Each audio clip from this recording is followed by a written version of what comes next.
나이가 40대 이상 되신 분들은 아마 지금 이 노래 많이 귀에 익으셨을 겁니다. 이 노랫말에 나오는 제7광구, 1970년대 말에 이 7광구에서 석유가 나온다고 해서 그야말로 온 나라가 떠들썩했었죠. 예, 바로 이곳입니다. 7광구. 오늘은 이 7광구 얘기입니다. 그렇다고 해서 이 7광구 석유 탐사 이런 얘기를 하려는 건 아니고요.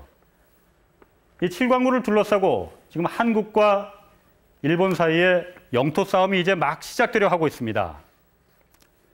그런데 지금까지 진행 상황이 아주 좋지가 않습니다.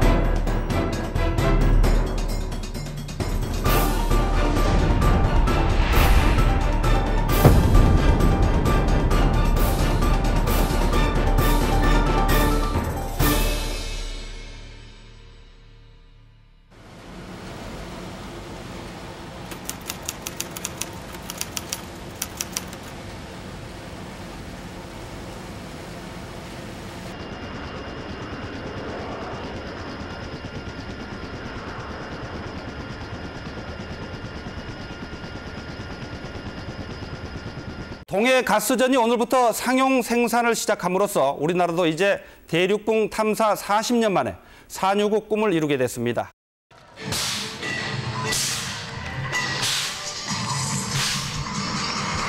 온 국민의 염원인 산유국의 꿈이 드디어 실현됨으로써 대륙붕 개발에 대한 무한한 희망과 자부심을 갖게 되었습니다. 울산에서 100길로 약 58km. 우리나라에서 단 하나밖에 없는 유전. 동해 가스전입니다.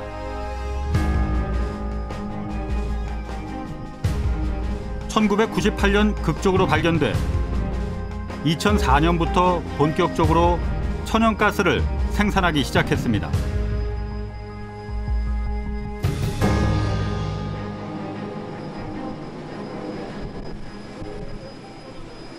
오랜 염원 끝에 어렵게 발견한 가스전이라 그랬을까?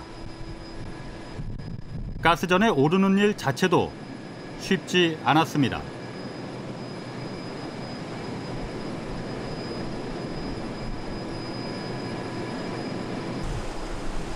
동해 대륙붕 위에 세워진 이 가스전 주변엔 항상 고깃대가 몰려들어 그야말로 물반, 고기반입니다.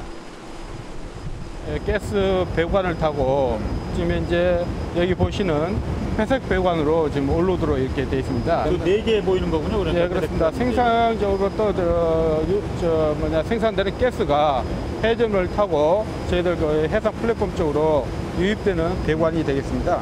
그러면 이 플랫폼 자체는 이 수심이 얼마나 되는 겁니까, 지금? 예, 지금 여기는 이제 대륙붕으로서 한 150m 정도 지금 이제 수심을 유지하고 있습니다.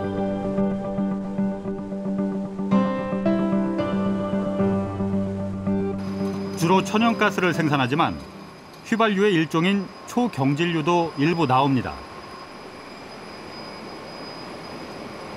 물과 섞어보면 경계면이 뚜렷해 기름이란 걸 쉽게 알 수 있습니다.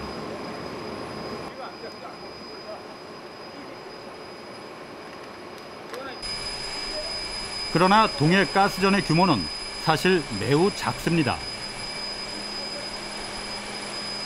전체 매장량은 500만 톤. 이 정도면 우리나라 전체가 석 달 정도 쓸 수 있는 양밖에 안 됩니다. 그러나 국내 대륙붕에서 개발되는 유전은 매장량이 작아도 100% 우리 소유라 해외 유전 개발보다 수익성이 훨씬 좋다는 평가입니다. 이 가스전이 그러면 2004년부터 이제 상업 생산을 시작했는데 언제까지 운영될 예정인가요? 예, 저희들 가스 생산은 약 15년 정도 기준으로 잡고 있기 때문에 약 2018년까지 이렇게 예정돼 있습니다.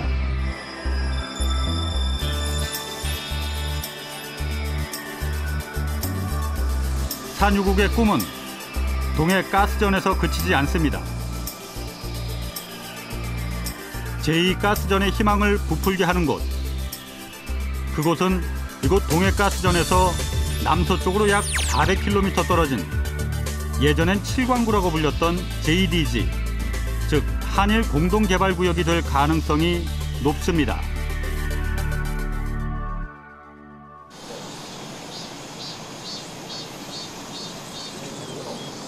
저희가 지금 저희는 스타 다큐멘터리 딴이라는 스타 다큐멘터리 프로그램을 담당하고 있는데 저희가 여기가 제7관 여기인가요?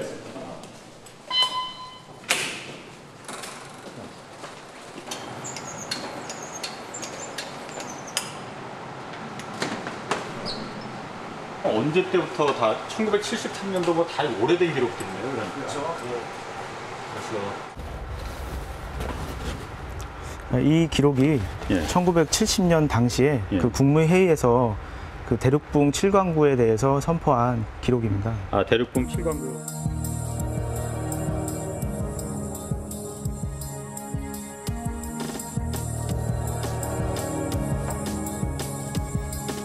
이것은 우리 국민들의 구국 의지와 1970년 당시 박정희 대통령은 한반도 주변 대륙붕 7개 광구에 대해 영유권을 선포합니다.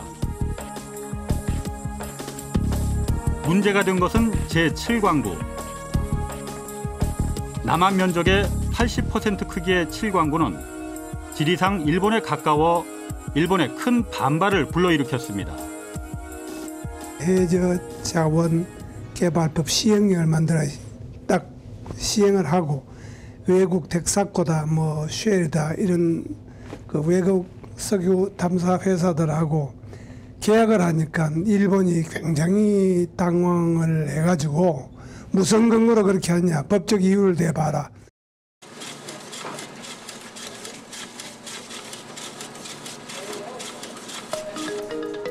당시 우리나라는 경제개발에 박차를 가하던 시점이었습니다.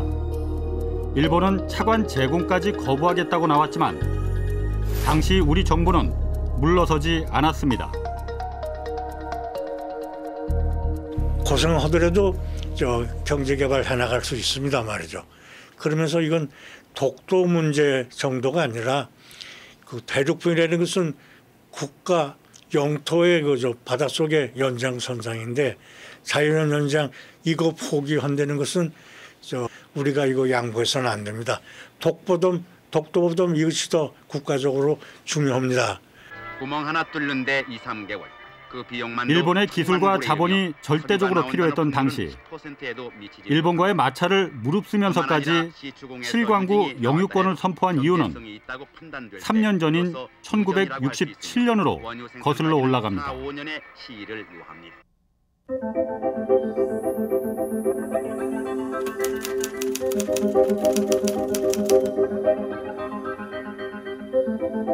(1967년) 유엔 산하 아시아 경제개발위원회는 타이완에서 대한해협에 이르는 동중국해에서 대대적인 자원 탐사를 실시합니다.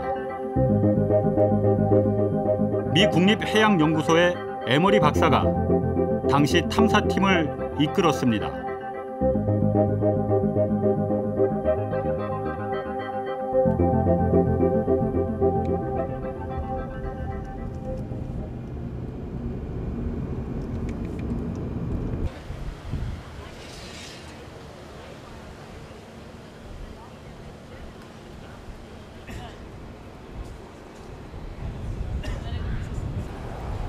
당시 에머리 박사의 탐사 보고서가 보관돼 있는 연구소를 찾았습니다.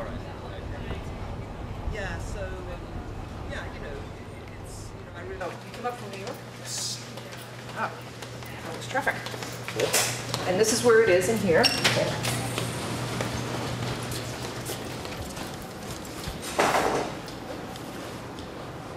Okay, this report.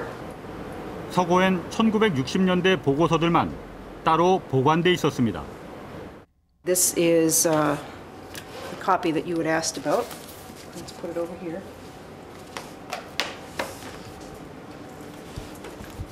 And this is by Dr. Emery. 동중국해 전반에 걸친 자세한 자원 탐사 과정이 나와 있습니다. 눈에 띄는 부분은 타이완에서 일본 사이의 대륙붕이 세계에서 가장 풍부한 석유 매장지일 가능성에 대해 언급한 부분입니다. Of course, when the Joint Development Zone was created, it was thought to be substantial, and my sense is that it indeed is substantial. Certainly, a number of people that I've talked to here in Korea, also in Japan, American specialists think so. Compared to other areas in this part of the world, it is.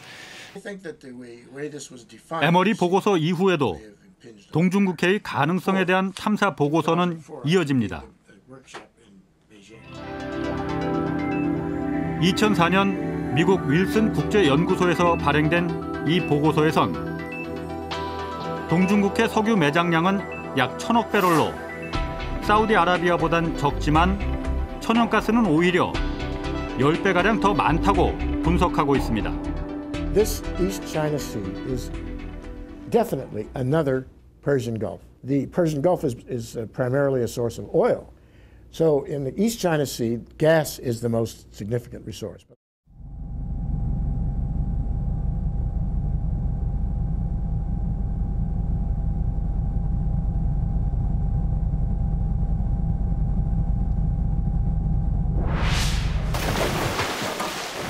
수천만 년에 걸쳐 아시아 대륙에서 쓸려 내려온 퇴적물들이 동중국해 바다에 쌓여 두꺼운 석유층을 만든 것입니다. 실제로 중국은 지난 1996년부터 4개의 해상 유전을 동중국해에서 발견해 운영 중입니다. 모두 7광구에서 그리 멀지 않은 곳들입니다. 중국 측이 매장량은 공개하지 않고 있지만 해저 파이프라인을 건설해 상하이 등에 공급하는 것으로 봐서 상당량으로 추정됩니다.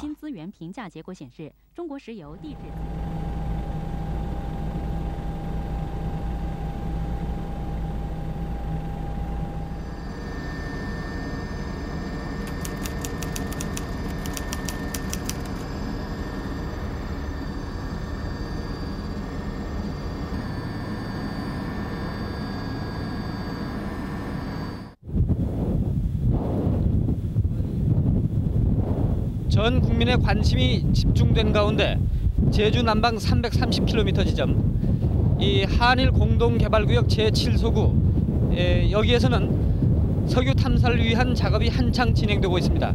취재팀은 지금 이 석유 탐사를 하고 있는 백룡 5호의 그 헬기장에 와 있습니다.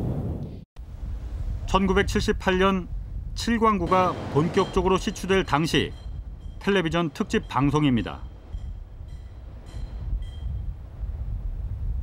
얼마 전에 가스가 뭐 한참 많이 나왔다고. 네, 가스가 많이 제가 직접 확인도 해보고 이래 해봤는데 그 대신 여기 샘플 지리적 박사께서 이것은 국비로서 투자했기 때문에 아직까지 1급 비밀로 하겠다 이렇게 돼 있습니다 지금. 그러나 7광구 개발은 한국 단독이 아닌 일본과 공동 개발 형태로 시작됐습니다. 당시 시추선 역시 일본 해양 탐사회사 소유의 배였습니다.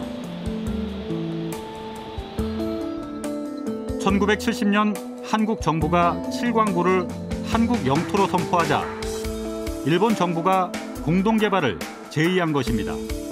우리나라의 대륙분과 일본서 나오는 대륙분과 이렇게 교차지는 지역이 돼서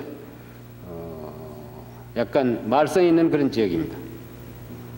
양국이 서로 우리 한국 측에서는 우리 해석들이 해서 그것이 우리 해역이다. 일본 측에서는 일본 대륙분에 속한다. 그런 말썽이 있어서 양국 간에 그동안 오래 절충을 하고 교섭한 결과 그러면 이 지역은 한일 간에 공동 개발을 하자.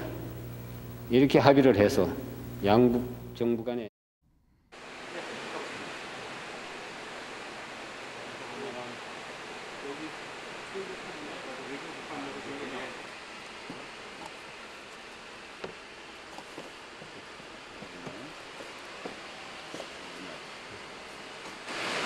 대한민국 특정문 당시에 일본과 맺은 협정입니다.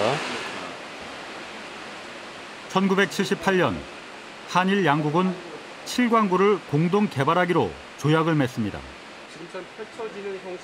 나오는 석유는 양국이 반반씩 똑같이 나누며 칠광구라는 이름도 이때부터는 JDG, 즉 한일 공동개발구역으로 부르기로 합의했습니다. 그 대륙봉은 한국 영토의 자연적 연장이다. 때문에 한국이 주권을 갖고 있다.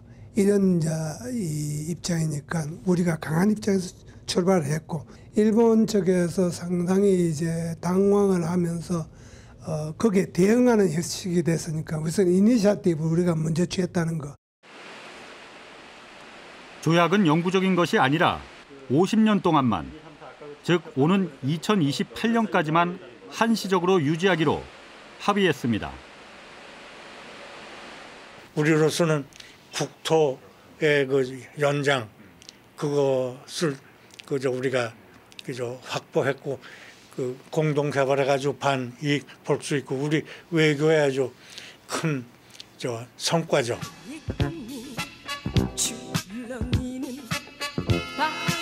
당시만 해도 석유 탐사 기술이 전혀 없던 우리로선 일본의 자본과 기술까지 등에 업어 머지않아 산유국이 된다는 희망이 가득했습니다.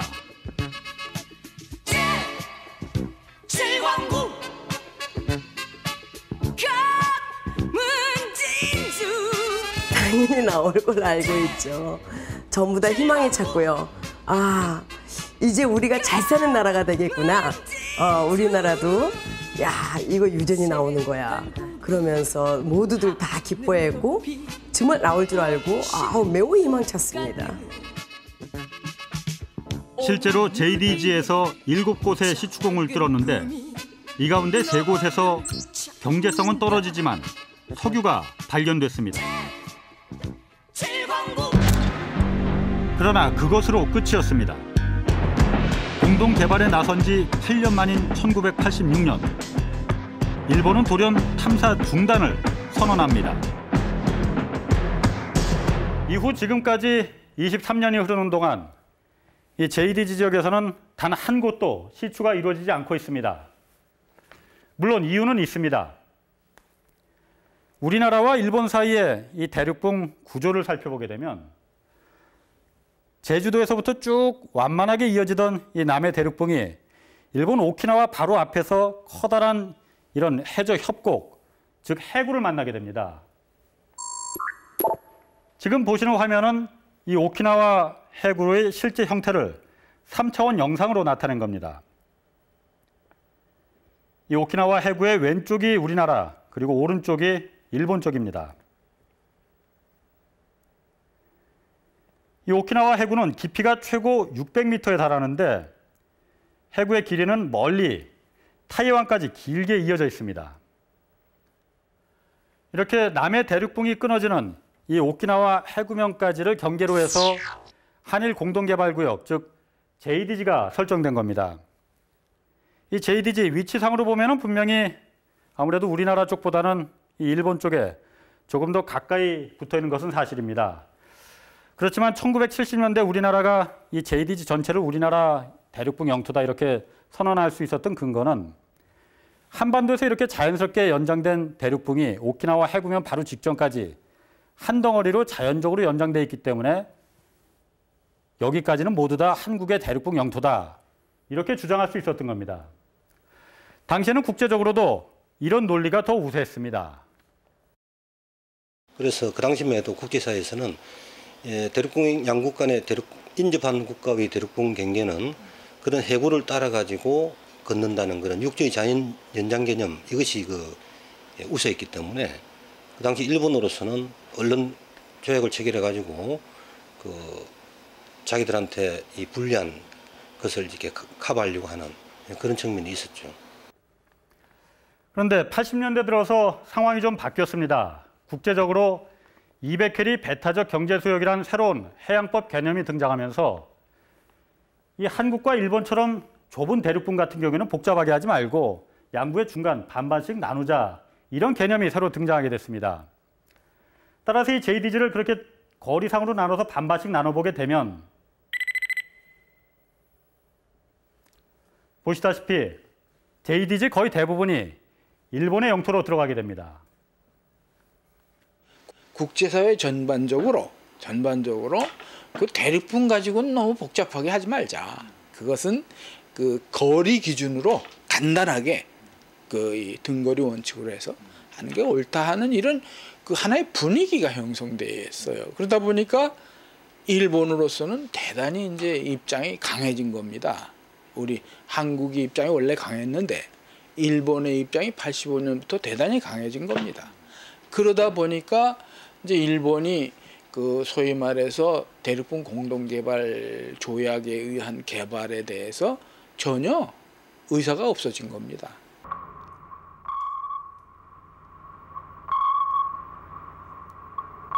땅속의 석유가 사라지는 것도 아닌데 굳이 개발을 서둘러 한국과 반반씩 나눌 이유가 없어졌다는 얘기입니다.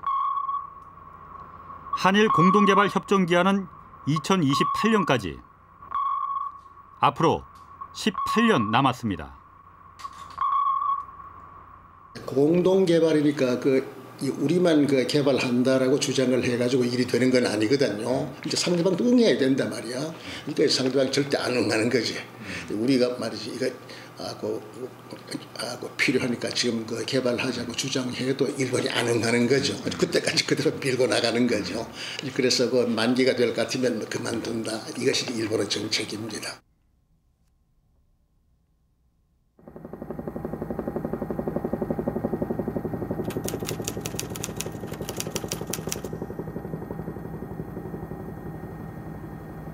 (2004년) 여름 한국 정부의 강력한 요청으로 JDG에 대한 한일 공동조사가 극적으로 이루어졌습니다. 배 뒤쪽에 매달린 음파 발생기에서 커다란 충격파를 계속 발생시킵니다.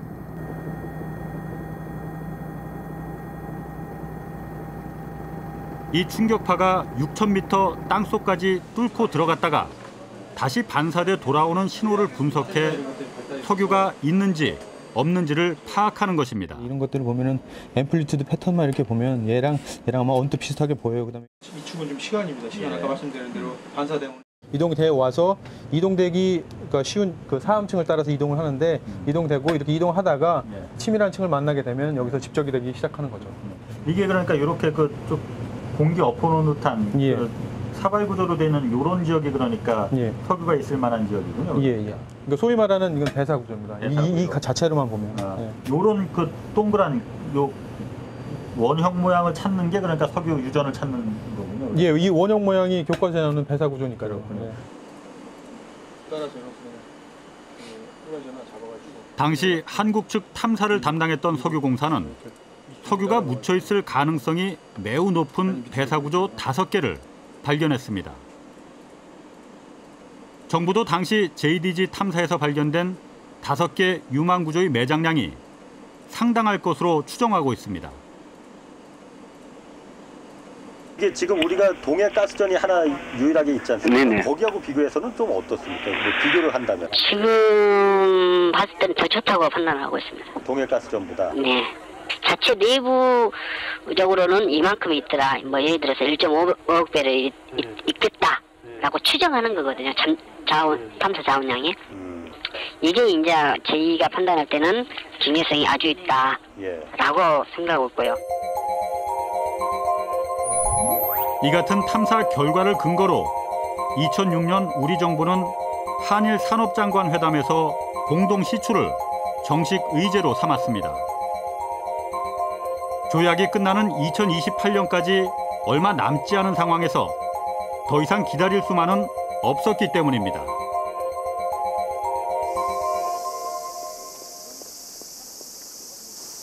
일본 정부는 그러나 공동개발에 끝내 응하지 않았습니다. 표면적으로 내세우는 이유는 JDG에 묻혀있는 자원이 당장 시급히 개발을 추진해야 할 만큼 경제적이지 않다는 것입니다. 埋蔵量で言えばやや低くなります。開発確率としても低くなるというその両方のデータの解釈が韓国側がよりポジティブに見ているのに対して日本側がよりそこはネガティブに見ているという同じデータを見ながらもそういう解釈が違ってきているということだと思うんですね。 그렇다면 한국이 모든 비용을 대고 단독 개발하는 것은 어떨지 물었습니다. 韓国でその JDS に対してはものすごく経済性があるという、やっぱり韓国が単独で、ね、これの開発をするということになればどうなるんでしょうか。これは日韓の今のその法的枠組みからすると、韓国側企業と日本側企業が共同してやると、今の法的枠組みの中ではなかなかそれをすんなりと進めるということにはならないのかもしれないですね。 석유공사는 지난해 JDG 구역을 일본의 참여 없이 단독 시추하겠다고 정부에 계획서를 제출한 바 있습니다. 그러나 지난해 8월 열린 심사 과정에서 이 계획안은 거부됐습니다. 거기에 지금 당장 석유가 나오는 것도 아닌데 일본하고 마찰을 빚을 이유가 있느냐? 이걸 하려고 그러면 정부 차원에서 먼저 해결을 하고 해야지. 암만 석유공사가 국영기업이지만 먼저 치워나가는 건 곤란하지 않느냐.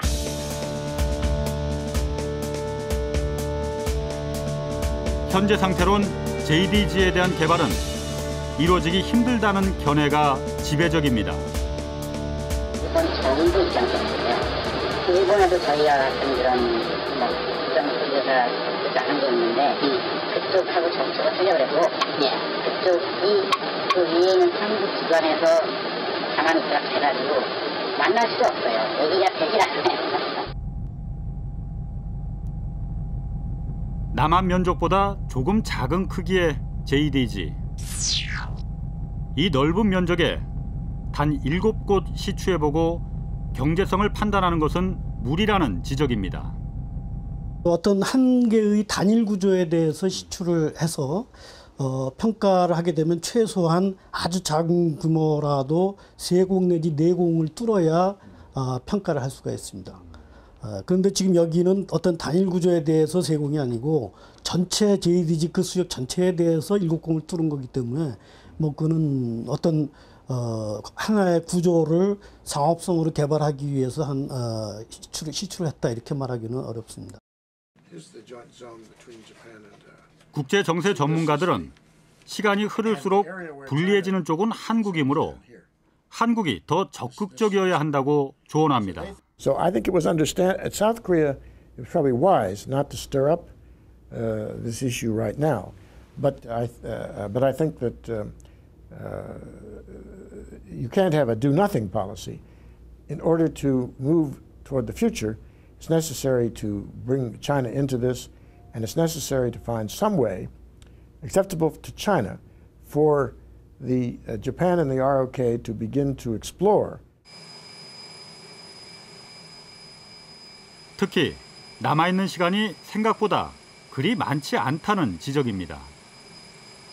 Agreement, as you say, is to end in 2028, but because the lead times are so long in the oil business, 8 years, say, roughly 8-9 years often in contract negotiations. So I think we should start thinking about a new agreement that will stabilize the situation. You said this agreement should be drawn up sooner than later. How urgent is this matter? I would say the next couple of years.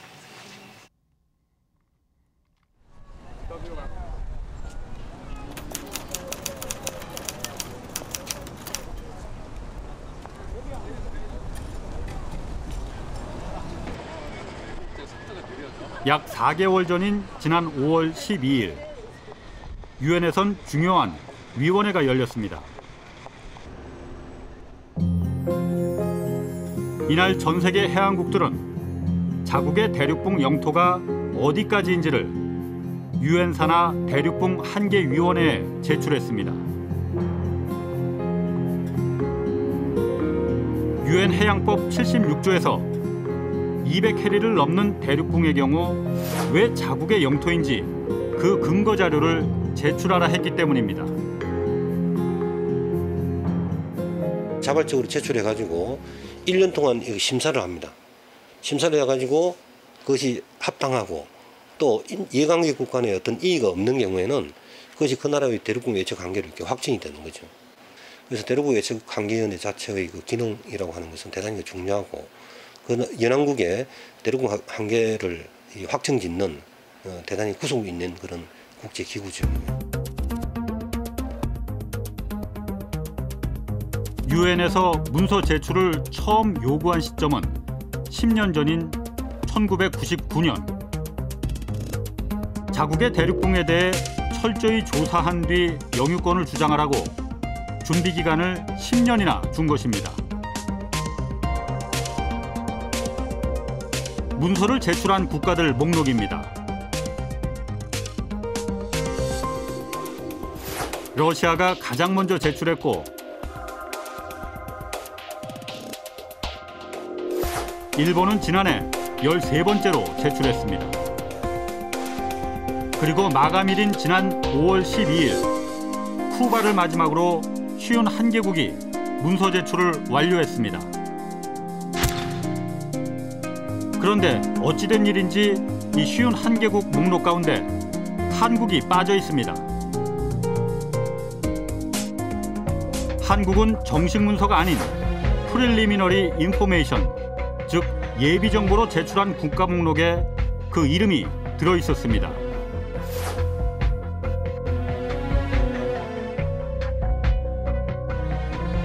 예비 정보란 재정적으로 또 기술적으로 대륙붕을 조사할 능력이 없는 나라들이 간단하게 말 그대로 예비 단계로 제출하는 문서를 말합니다.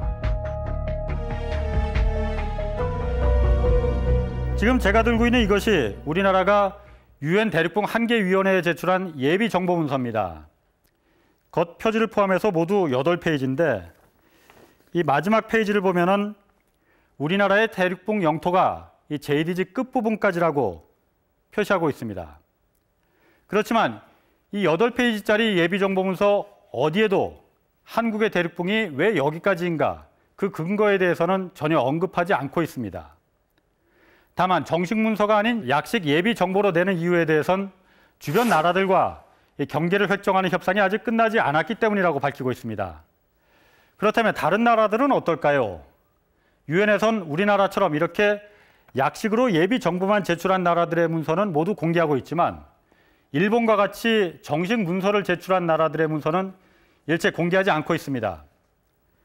이 때문에 일본의 문서를 입수할 수는 없었지만 수백 페이지에 걸쳐서 일본 주변의 대륙붕이 왜 자국의 영토인지를 자세히 분석해 제출한 것으로 알려졌습니다. 지금 한중일 간의 대륙붕 권한에 관한 그 법적인 논의가 확정되지 않고 지금 서로 말하자면 분쟁 상태에 있고 논의 중에 있지 않습니까? 그러면 이러한 그 불안정한 상태에서 한국이나 중국이나 일본이나 자기 입장을 갖다가 명확히 해두는 것은 절대적인 과제지요. 그렇지 않습니까? 그러니까 이 모처럼 그 유엔 해양법 협약에 의거해서 이러한 광역 대륙붕의 자료를 공식적으로 제출하고 그것을 공인받는 제도입니다. 이것이. 그러니까 이런 아주 귀중한 기회에 우리의 입장을 명시해야 된다는 그러한 것 때문에 이것은 이번 기회에 반드시 우리가 문서 제출을 해야 된다. 우리 정부가 정식 문서가 아닌 약식 예비 문서로만 제출한 이유에 대해 외교통상부는 외교 관례상 답할 수 없다고 밝혔습니다. 아니 인터뷰 하시는 게 곤란하시면 그냥 만나서 그러면 설명도 얘기하는 것도 안 되는 겁니까 그러면? 예, 그래서 좀 사양했으면 합니다. 지금 이게 계속 진행 중인 사항이기 때문에 저로서도 더 죄송스러운데 어떤 저희 입장은 또 그런 사양하고 싶은 마음이 있으니까 뵙는 건 좀 사양했으면 하는 게 제 저입니다.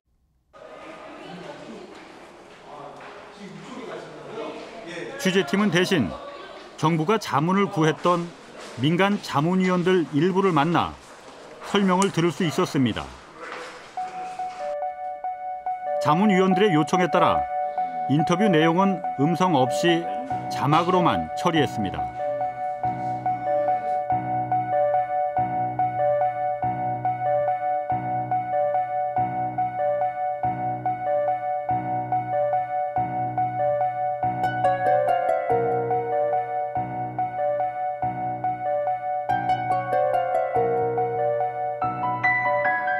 특히 또 다른 자문위원은 우리 정부가 100여 페이지에 달하는 정식 문서를 이미 만들어 놓았지만 일부러 내지 않았다고 증언했습니다.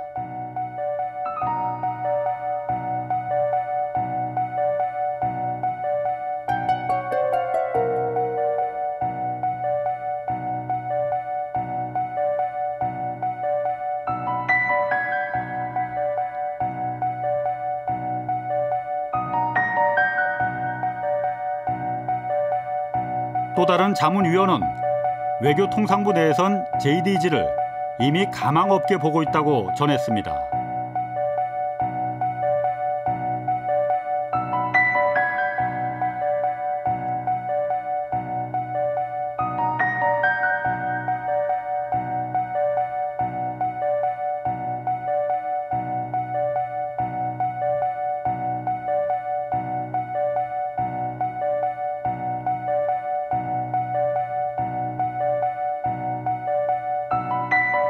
특히 처음엔 예비 정보를 내는 것조차 포기하는 것을 고려했다는 증언도 나왔습니다.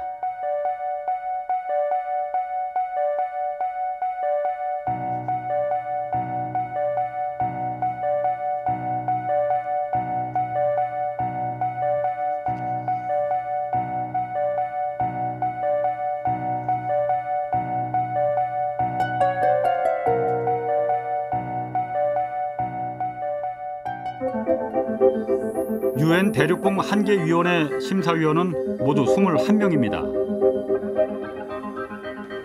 이 가운데 유일한 한국인 위원인 박용환 교수. UN에서 12년째 심사를 담당하고 있는 박 교수는 국제해양법상으로 보면 한국의 상황이 불리하지만은 않다고 설명합니다.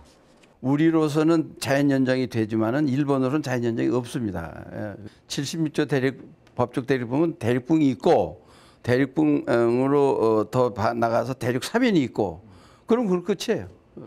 오키나와 트라프까지의 자연연장에 대한 법적 권한, 76조에 의한 법적 대륙봉의 권한은 인타이틀먼트라고 그러는데 그거는 충분하고도 충족한 것입니다.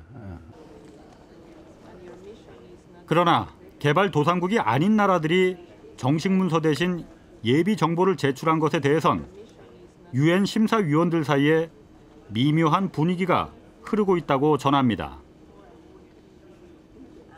재정과 과학자와 기술이 부족한 나라, 이런 나라들은 준비가 안 됐을 테니까 예비 정보 문서를 내놓고 언제까지 정식 문서를 내겠다고 하는 것을 명시해라 이렇게 될 것인데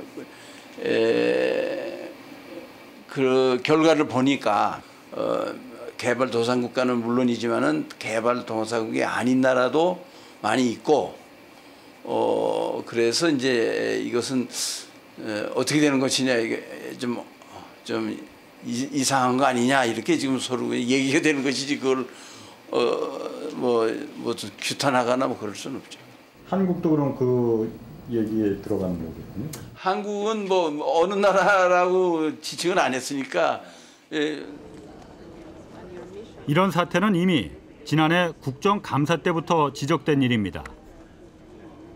중국해 대륙봉 경계 획정 과정의 중요성은 이루 말할 수 없이 크다고 생각하고 있고 우리의 영토적 또 자원적 측면은 물론이고 대한민국의 중요한 미래 성장 동력이 여기에 달려 있다고 생각합니다. 장관 동의하십니까? 네, 그렇습니다. 예. 내년 5월에 이 보고서를 제출해야 한다는 것은 이미 10년 전부터 공고가 됐던 주지의 사실입니다. 그렇죠? 네. 예. 그러니까 전담 부서나 기구가 없는 상황에서 이런 중요한 보고서 작성과 제출에 실무적 경험이 풍부하고 책임감 있는 담당자를 만들어내지 못하고 있는데 큰 문제가 있다고 저는 생각합니다.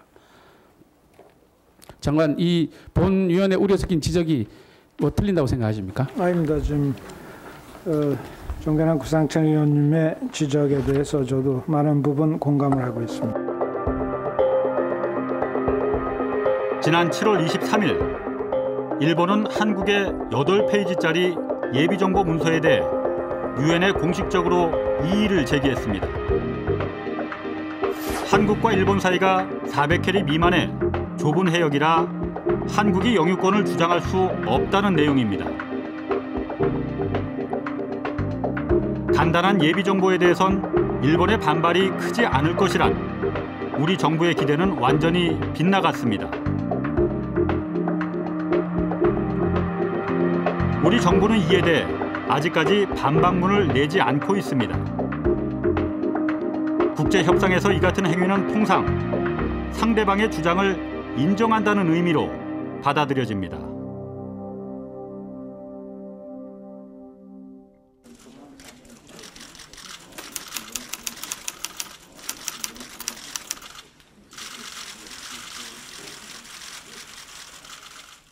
東シナ海における協力につき、日中間で政治的合意に至りました。今後さらなる協議を進めまして、東シナ海が平和、協力、友好の海となるだけでなく、日中の重要なエネルギー供給源となることを期待いたしております。 JDG 개발이 한 발자국도 앞으로 나가지 못하고 있는 사이 지난해 일본과 중국의 정상은 또 다른 대륙붕 공동 개발에 전격 합의했습니다. 동중국해에 이미 4개의 유전을 갖고 있던 중국이 JDG 부근에서 또다시 유전 개발을 추진하자 일본이 공동 개발을 제의해 이루어진 것입니다.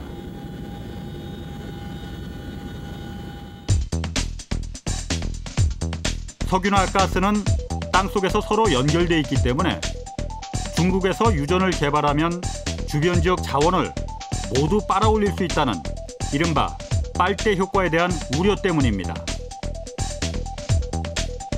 为什么日本又开始着急了呢？因为这个春晓啊，游戏井呢已经呢这个打出了这个资源。 那么这样的话呢，他担心呢商业化以后会影响到日本的这个利益啊。那么在这种情况下呢，他就想办法呢使中国呢这个接受他的要求。 그런데 중일 공동개발구역의 위치가 문제입니다. JDG 바로 옆, 직선거리로 860m에 불과합니다. JDG가 경제성 없다던 일본이 바로 옆 지역에선 중국과 공동 개발을 추진하고 있습니다. 문제는 이곳에서 유전이 개발될 경우 당연히 JDG 역시 영향을 받을 수밖에 없다는 것입니다. 해상 일체화 원칙에 입각해서 동중국해 대륙붕 전체가 하나의 대륙붕이고 한일 대륙붕 공동개발 구역에 있는 석유가 롱직 유전으로 빨대처럼 빨래에 들어갈 가능성도 배제할 수가 없습니다. 바로 옆 대륙붕의 소유권을 갖고 있는 한국으로선 일부 권리를 당연히 요구했어야 한다는 지적입니다. 중국이나 일본 쪽으로 치우쳐 있는 그런 지역이라 할지라도 그것이 아직 경계가 핵심이 안 돼 있고 또 어떤 면에서 보면 그 동중국해 넓게 삼국 간의 공동개발 형태로 이렇게 취할 수도 있단 말씀이죠. 이에 따라 우리 외교 정책이 원칙으로 삼고 있는 조용한 외교가 더 이상 무대응 외교가 돼선 안 된다는 지적입니다. 우리 입장을 명확히 해서 국민의 입장을 대변하는 차원에서 우리 국토 문제, 영토 문제에 대해서 이젠 조용하고 단호하다는 그런 원칙에서 한 걸음 더 나아가서 원칙적이고 과감하고 적극적인 대응을 부탁드리고 싶습니다.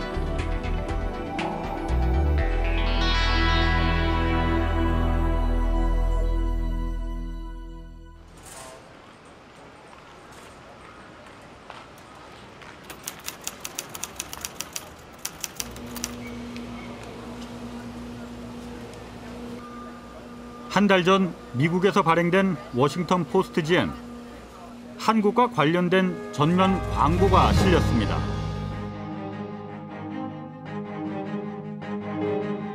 한국과 일본 사이의 바다는 지난 2000년간 세계 여러 나라에서 동해로 불려왔고 동해상에 존재하는 독도도 명백한 한국의 영토입니다.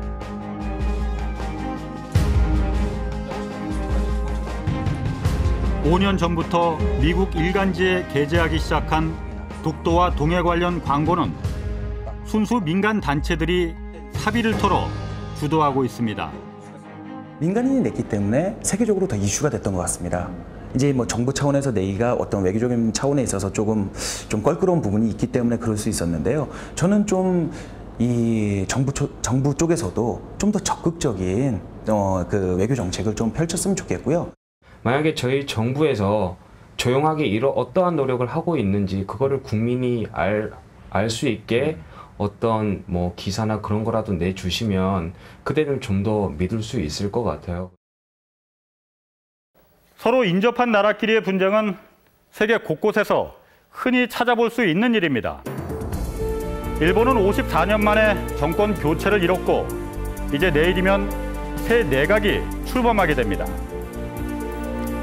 이 새 내각에 대한 기대가 큰 만큼 우려 또한 많은 것이 사실입니다. 우려하는 여러 가지 문제, 그 한가운데 있는 것이 바로 영토 문제입니다. 독도 문제뿐 아니라 지금까지 얘기한 이 JDG, 한일 공동개발구역 문제가 당장 현안이 될 것입니다. 가깝고도 먼 이웃, 이 한국과 일본 두 나라 간의 현명한 판단이 요구되는 시점입니다.